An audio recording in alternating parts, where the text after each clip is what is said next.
Hello and welcome to Analysis with me, John Rees. Well, it's been a bumper week for students of fake elections.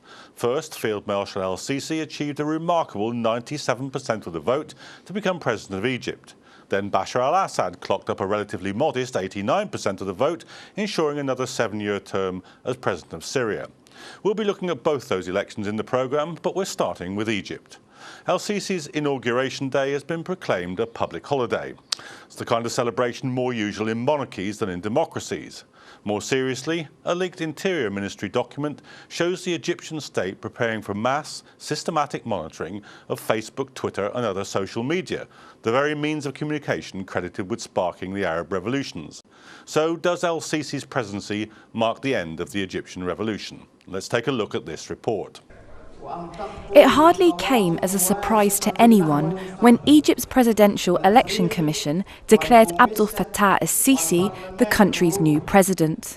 The winner of the position of a President of the Arab Republic of Egypt in the elections held abroad on the 15th, 16th, 17th, 18th and 19th of May and inside Egypt on the 26th, 27th and 28th of May 2014 is Mr. Abdel Fattah Saeed Hossein Khalil el-Sisi.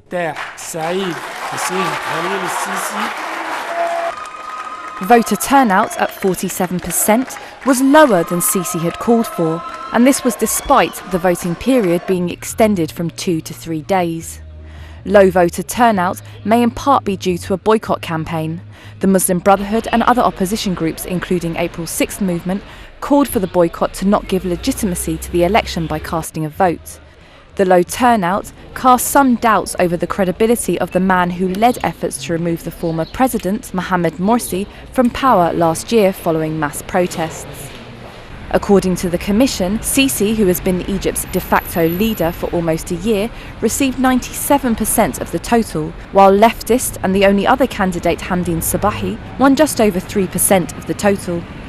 EU observers described the elections as free, but questioned the bias shown by the media towards the winning candidate and the clampdown on oppositional voices. As the new institutional framework of Egypt comes into place, we are concerned about the limited political and media space which characterized these elections and a climate that was not conducive to universal participation, pluralism and tolerance.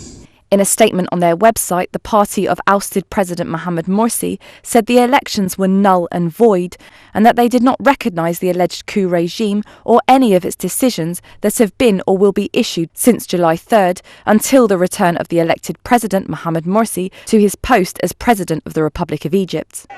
Yet following the announcement, many Sisi supporters took to the streets in celebration, with large crowds forming in Cairo's iconic Tahrir Square. In his acceptance speech, Sisi urged Egyptians to restore stability and to achieve freedom and social justice. The future is a white page. It is in our hands to fill it with bread, freedom, human dignity and social justice. If we are divided, then we are at fault against our nation, ourselves and our children. Yet there are many that question Sisi's commitment to freedom and social justice. The last year that Sisi has presided over has been the bloodiest in Egypt's modern history. Hundreds of Brotherhood supporters have been killed and over 1,000 have been sentenced to death, while sources estimate that around 20,000 people, including secular activists and journalists, have also been arrested and imprisoned. Just this week, we've seen a leaked document from the Ministry of Interior showing that Egypt was seeking ways to monitor social networking sites such as Facebook and Twitter for so-called criminal activity, which the document says includes ridicule and slander, as well as planning demonstrations, sit-ins or strikes. Also this week, TV satirist Bassem Youssef announced that he would be cancelling his popular show in a move likely to raise speculation that he was pulled off the air because his latest script poked fun at the presidential election. Youssef, known as the Egyptian Jon Stewart, told a press conference that the Saudi-owned NBC Masra TV station had been put under more pressure than it could handle. Honestly, this is not an environment for a comedy program or any other program. Every time we used to struggle and fight, but in the end we used to appear on air. But personally I am tired of struggling, tired of fearing for my personal safety and the safety of my family and those close to me. Opponents to Sisi have said that beyond security, it is not clear what Sisi stands for. And based on the government's actions so far, it doesn't seem likely that the next administration will support and foster freedom of expression. But the people who support Sisi hope that he will bring about the much-needed stability and security to Egypt. But whether they are willing to accept this at any cost remains to be seen. Well, to examine the issues, I'm joined in the studio by political commentator Ayman Abu Zaid, by Dr. Rebwa Fattah, Director of the Middle East Consultancy, and on Skype by Dr. Abdul Magoud Dadri, former MP for the Freedom and Justice Party in Egypt. Welcome to the programme, everybody. Ayman, is there any sense in which the Egyptian election can be taken as a guide to what Egyptians are really feeling about their presidency? Yes, it can definitely give an indication of how things are shaping and how things are developing. Let's just look at the surface of the 90-something% of elections that the Sisi claims to have achieved. But that's 90-odd of about 7.5 to 8.5% of those who voted in the first place. So the numbers have gone down dramatically. That's consistent with the numbers that went out, or should I say numbers that did not go out for the Constitution. And I think there's a very, very, let's call it a strategic indication here in terms of the revolution and its continuation, that it's the youth that aren't coming out and it's the elders who have been accustomed to keeping quiet in a non-democratic regime. They're the ones that are going out and voting. So the indications say that he shouldn't be too happy with his 90-odd%. He shouldn't be too happy because of the numbers, and they know this very well. That's why we saw on the third day, which was unconstitutional anyway, to push the election day for a third day, we saw how the media was, the second day, the media was screaming about people having to come out and save themselves from the Brotherhood and the likes of them. And on the third day, all of a sudden, seems like, according to what they say, something like 35% of the people that are entitled to vote all of a sudden decided, we're going to go out and vote. So there's obviously something unusual and inconsistent going on there. Let's leave aside that before this election, the main opposition organisation was declared a terrorist organisation, banned, and its leaders jailed. I mean, that in itself should cancel any thought that it's a democratic election. But it's therefore true what Ayman says, really. The real figure that everybody was looking at here wasn't the percentage of the vote that Sisi got, it was the turnout, wasn't it? It's not really what I observed in Egypt. Wasn't something surprising. If you're somebody coming from that region and you lived under one of these regimes, you would have seen this before. I thought Sisi would be at least smarter, would take a different route, but he has taken the same route that the previous regimes before him taken, or regimes like Assad or Iraq or any others in that region has taken. It's I don't think that the election will lead to any stability in Egypt, because for many reasons. I think maybe the main reason is like the main actors, the main players somehow been isolated from the political process, and I believe that's the biggest mistake that Sisi made. Probably he could have got similar results, but he could have brought like all the other political groups that declared as terrorist organizations before into the negotiation table and into the political process. I think that would have been a very smart move by him. But I guess as a military man, he believed you need a decisive and power and military behind you. And don't forget the constitution before even he stand for the presidency somehow paved the way for him, because if you look at the constitution clearly, I was in Egypt during the constitution when approved. Everything in a way that the military controls. Before that was the case, but it wasn't part of the constitution. But now the constitution defends the military power. which is really more dangerous than just having a totalitarian regime. Eamon, before we move on to the sort of wider circumstances here, I mean, just on the election process itself, I mean, they might not be doing very well in any other sense, but they're doing very well out of public holidays at the moment, the Egyptians, aren't they? Because, I mean, not only was there an additional day just bolted on, but wasn't it also declared a public holiday as well? I mean, this smacked of desperation, didn't it? Absolutely, and you're going to find lots of this in the coming months as well. You're going to find a lot of unusual things that are happening. Let's not forget that as much as the surface of things, they may try to portray it as if everything is normal and life is living normally in Egypt. Things are very, very edgy for those of the coup.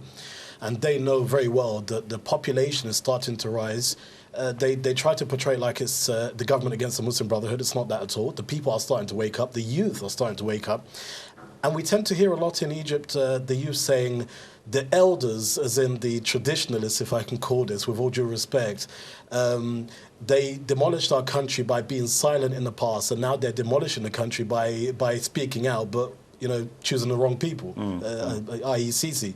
So people are starting to realise, let's not forget the number of people... Well, they're speaking out in favour of the people that they were silent about in the past, absolutely. It's just amazing how the double standards are. But it's important to realise as well that many of the people on the 3rd of July, 30th of June, who supported Sisi and his overthrowing of Morsi, have now been awakened to what the reality is.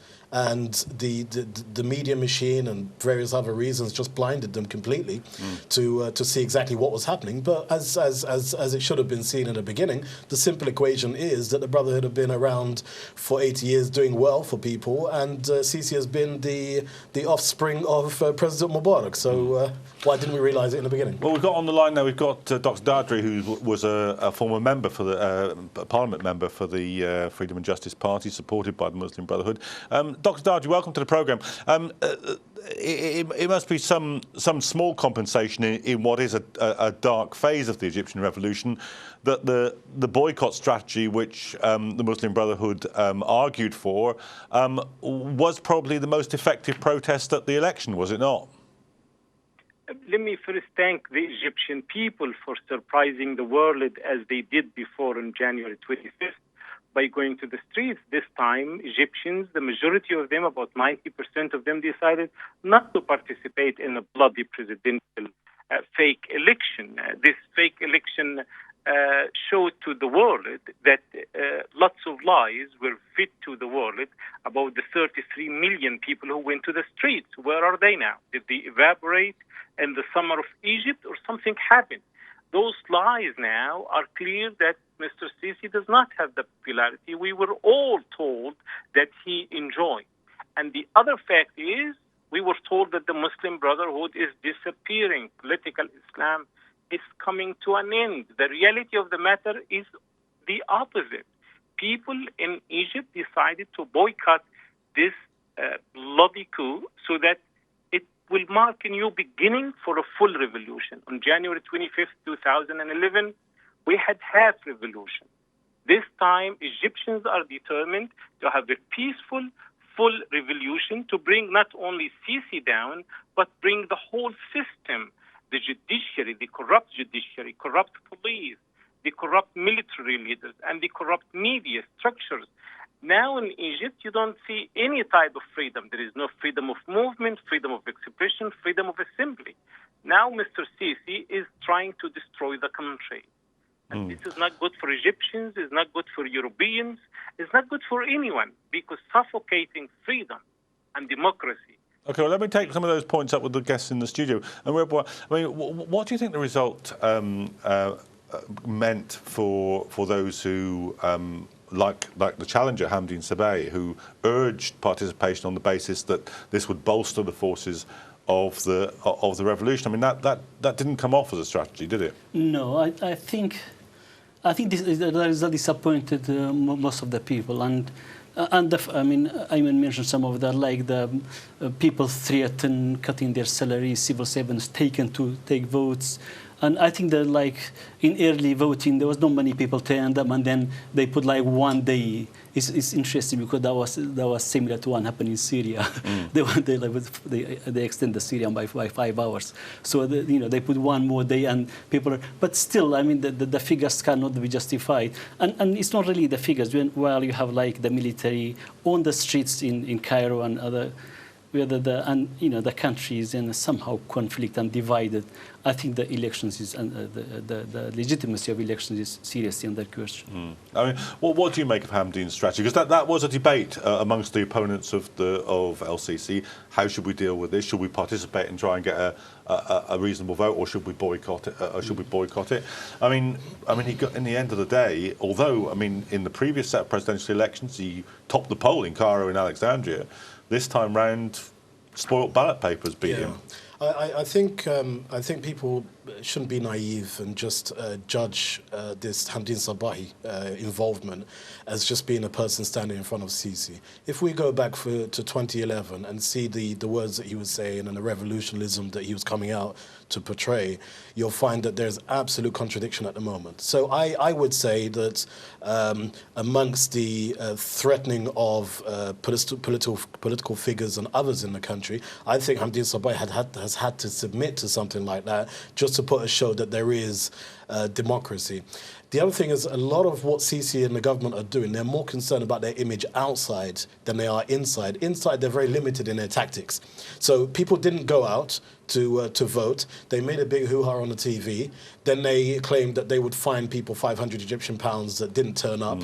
So there are very specific tactics, and as our friend said, because it's military and because of the mindset and because of the history and because of their upbringing from the Mubarak regime, they're no different.